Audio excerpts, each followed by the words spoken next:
आधी रात का समय था। आसमान आज बाकी दिनों के मुताबिक ज्यादा ही स्याह नजर आ रहा था। शायद यह अमावस्या की रात थी। रोहित बाइक से घर लौट रहा था और उसका फोन बार बार बज रहा था। हाँ पापा, अब बाइक चला रहा हूँ, बस 10 मिनट में घर पहुंच जाऊंगा। अब क्यों परेशान होते हैं। रोहित ने फोन रखा और फिर से बाइक स्टार्ट करने लगा। बार बार स्टार्ट करने पर भी ना जाने क्यों उसकी बाइक स्टार्ट ही नहीं हो रही थी। रोहित ने माथे से पसीना पोंछा और महसूस किया सड़क आज रोज से कुछ ज्यादा ही सुनसान थी। शिट यार, इसे भी अभी बंद होना था।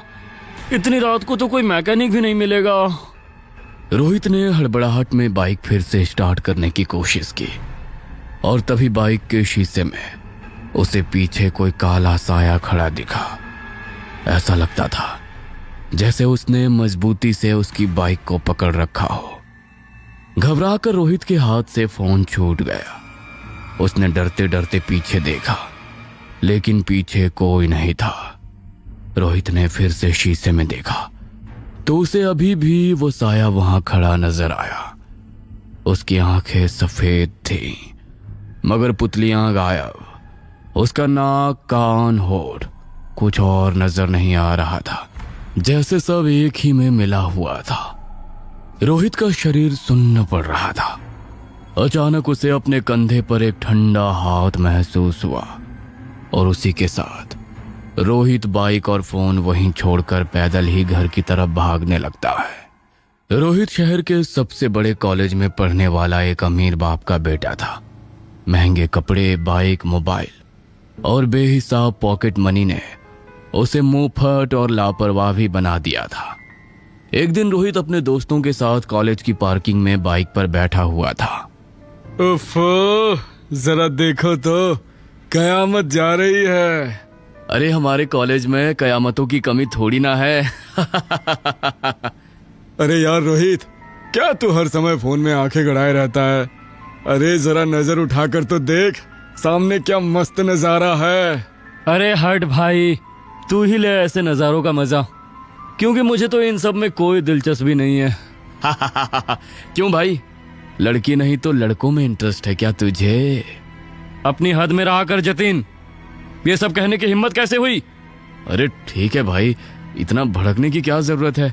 मैंने तो बस मजाक ही किया यार। अगर एक हल्का सा मजाक मैंने तेरे गाल पर रख दिया ना तो तेरा दिमाग घूम जाएगा। तेरी औकात नहीं है मेरे साथ मजाक करने की। अरे यार बस भी करो, इतनी सी बात के लिए इतना क्यों लड़ रहे हो? मुफ्त की दारू पी पी कर ज्यादा ही बोलने लगा है ये। अपनी औकात में रहा कर, भिखारी कहीं का। याद है ना, कॉलेज स्टार्ट हुआ था तो चाय पीने के भी इसकी जेब में पैसे नहीं होते थे। आज मेरी बिल्ली मुझी को म्याऊं कर रही है। इतना बोलकर रोहित गुस्से में बाइक स्टार्ट करके वहां से चला गया। लेकिन आसपास खड़े कई लोगों ने रोहित की ये बात सुन ली थी। उस छोटी सी बहस ने जतिन के दिल में गहरी आग लगा दी थी। ऊपर से रोहित की कही गई बात उसके कानों में बार बार गूंज रही थी। अरे छोड़ ना भाई, ये सब तो दोस्तों में चलता ही रहता है। चल तुझे ठंडी बियर पिलाता हूँ, फिर तेरा दिमाग एकदम शांत हो जाएगा। बाहर में जाओ तुम और तुम्हारी बियर। शाम को जतिन अपने कमरे में अकेला बैठा था। उसके सामने टेबल पर रोहित और सूरज के साथ खिंचवाई गई उनकी पुरानी फोटो रखी थी। वो फोटो को लगातार घूर रहा था। अचानक गुस्से में वो फोटो फ्रेम को धक्का मारकर जमीन पर गिरा देता है। तभी उसके फोन पर एक अनजान नंबर से मैसेज आता है। क्या किसी से बदला लेना है? अगर हाँ तो सोचो मत, उसका नाम और फोटो भेजो और देखो काले जादू का अविश्वसनीय चमत्कार। मैसेज पढ़ते ही जतिन चौंक गया। ये क्या है? अब आजकल के लोग कुछ भी स्कैम करते हैं, पागल गवार कहीं के। जतिन ने फोन एक किनारे फेंक दिया और सो गया।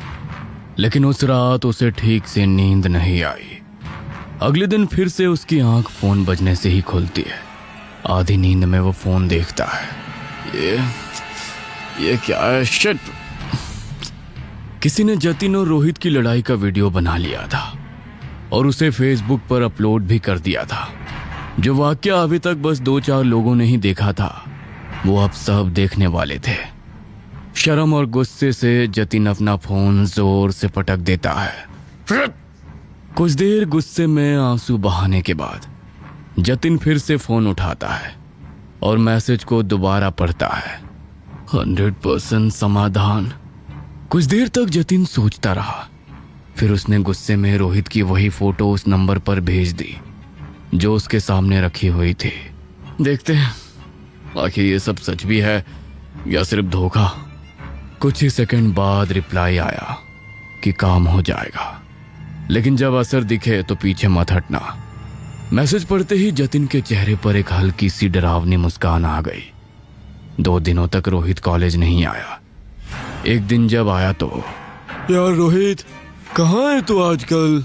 कुछ नहीं, मेरे पापा का बिजनेस में थोड़ा नुकसान हो रहा है, इसलिए उनके साथ थोड़ा काम संभाल रहा था और इसी चक्कर में 2 दिन से ठीक से सो भी नहीं पाया हूँ। अरे तेरा पापा और बिजनेस में नुकसान, ये तो बड़ी अजीब बात है। 20 साल से वो इस बिजनेस में है। वही तो, ना जाने क्या चल रहा है। रोहित को ऐसे देखकर जतिन को थोड़ा अजीब लगा। नहीं, ये बस एक इत्तेफाक ही होगा, ऐसे थोड़ी है कि फोन से किसी पर काला जादू कर सकता है।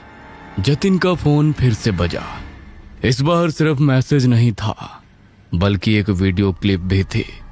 वीडियो में रोहित अपने कमरे में अकेला बैठा था और बड़बड़ाते हुए बार बार अपने सर के बाल तोड़कर जमीन पर फेंक रहा था। नीचे एक मैसेज लिखा हुआ था, पहला चरण शुरू हो चुका है। अगर काले जादू का पूरा असर चाहते हो तो अगला काम तुम्हें खुद करना होगा। यह मैसेज पढ़कर जतिन का दिल जोरों से धड़कने लगा। ये वीडियो किसने बनाया? ये तो रोहित का कमरा है।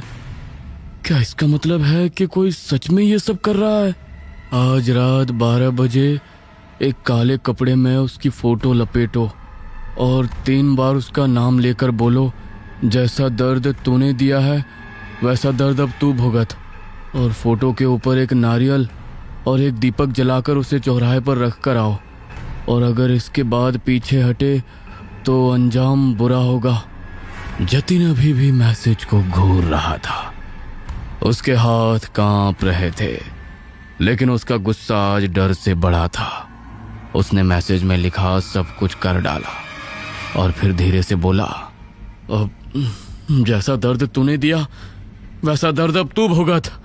जैसे ही जतिन ने ये बात कही, दीपक बुझ गया। जतिन के चेहरे पर एक अजीब सी मुस्कान फैल गई। उस रात के बाद से रोहित ठीक से सो नहीं पा रहा था। पापा, पता नहीं मुझे क्या हो रहा है। उस रात एक अजीब सा काला साया मेरा पीछा कर रहा था और उसके बाद से मुझे ऐसा लगता है कि मैं अकेला नहीं हूँ, हर वक्त कोई है मेरे आसपास। अरे बेटा, ये सब तेरा वहम है।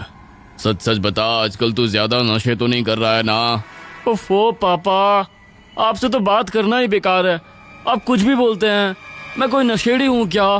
तो और क्या बोलूं? एक तरफ यहाँ बिजनेस डूबता जा रहा है और दूसरी तरफ तू ऐसी बेफिजूल की बातें लेकर बैठा है। हद होती है ना समझी की। किशोर रोहित की बात को टाल देता है, लेकिन ये वहम नहीं था। हर रात उसे लगता कोई उसके बिस्तर के नीचे बैठा है, लेकिन नीचे झांकने पर कोई नजर नहीं आता था। आईने में उसे अपने पीछे एक काला साया नजर आता। बाइक चलाता तो महसूस होता कि कोई उसके पीछे बैठा हुआ है। हर पल 2 आंखें खुद का पीछा करती महसूस होती। और एक रात जब वो सोया हुआ था कि तभी कोई डरावनी आवाज में उसका नाम पुकारता है, रोहित। कौन है? पापा, क्या आप हैं? रोहित देखता है कि अंधेरे में दरवाजे पर कोई खड़ा है। क्या है बिरजू, ऐसे खड़े क्यों हो? छोटे साहब, बड़े साहब आपको छत पर बुला रहे हैं। क्या? इतनी रात को छत पर? क्यों, क्या हुआ? पता नहीं, आप चलकर देख लीजिए। रोहित को कुछ अजीब लगा। आज बिरजू की आवाज कुछ अलग थी। वो काफी भारी और खींची हुई थी, जैसे कि गले से नहीं बल्कि गहराई से निकल रही हो। बिरजू आगे आगे चल रहा था। रोहित भी धीरे धीरे उसके पीछे सीढ़ियां चढ़ने लगा। हर कदम बढ़ाने पर उसे लग रहा था जैसे उसके पीछे कोई और भी चल रहा हो। छत का दरवाजा आधा खुला हुआ था और आज हवा रोज से ज्यादा ही तेज चल रही थी। बादल चांद को ढक रहे थे, इसलिए अंधेरा घना था। छत पर पहुंचते ही रोहित ने चारों तरफ देखा, लेकिन किशोर कहीं नजर नहीं आया। सामने बस एक मोमबत्ती जल रही थी। बिरजू, यहाँ तो कोई भी नहीं है। तू मुझे यहाँ क्यों लेकर आया है? पीछे से दरवाजा धड़ाम से बंद हो गया और रोहित घबरा कर पलटा। वहां कोई नहीं था और सामने खड़ा बिरजू भी अपनी जगह से गायब था। अगले ही पल रोहित को दरवाजे के पास वही काला साया खड़ा नजर आता है और इस बार वो एकदम साफ नजर आ रहा था। साया लंबा और उसके कंधे झुके हुए थे। उसकी आंखें सफेद थीं और पुतलियां गायब थी। मेरा दर्द अब समझ में आया, अब तो भुगत। अंतिम चरण शुरू। अब उसकी आत्मा कमजोर है। बस एक शब्द और लिखो, समाप्त, और खेल खत्म करो। मैसेज पढ़कर जतिन के हाथ कांप रहे थे। उसने खिड़की से बाहर देखा और उसे अचानक लगा कोई उसकी खिड़की के बाहर खड़ा उस पर नजर रख रहा है। डर की लहर उसके भीतर दौड़ गई।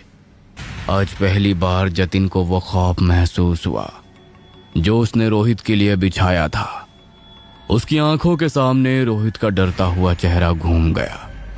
उसे आज पहली बार पछतावा हुआ। नहीं, मैं ये नहीं कर सकता। अब ये बहुत ज्यादा हो रहा है। मैंने बहुत बड़ी गलती कर दी। इसे रोकना होगा। रोहित दोस्त है मेरा। जतिन कुछ सोच पाता उसके पहले ही स्क्रीन पर लाइव वीडियो खुल गया जिसमें छत पर खड़ा रोहित दिख रहा था। उसके ठीक पीछे वो काला साया था।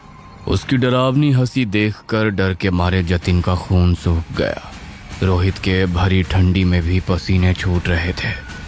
साये ने डरावनी आवाज में गुनगुनाना शुरू किया, खेल खत्म, खेल खत्म, खेल खत्म।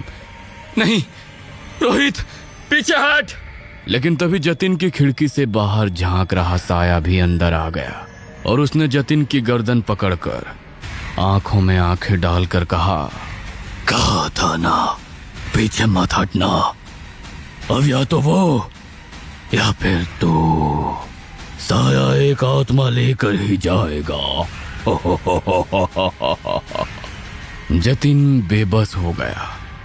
उसकी आंखों से पानी की तरह आंसू बहने लगे। बस छत पर खड़ा साया तेजी से रोहित की तरफ भागा और डर के मारे रोहित ने छत से ही छलांग लगा दी। उसकी फौरन मौत हो गई। किशोर और घर के नौकर भागे भागे गए। उसके शरीर से खून की धार बह रही थी और ये सब जतिन ने अपनी आंखों से देखा।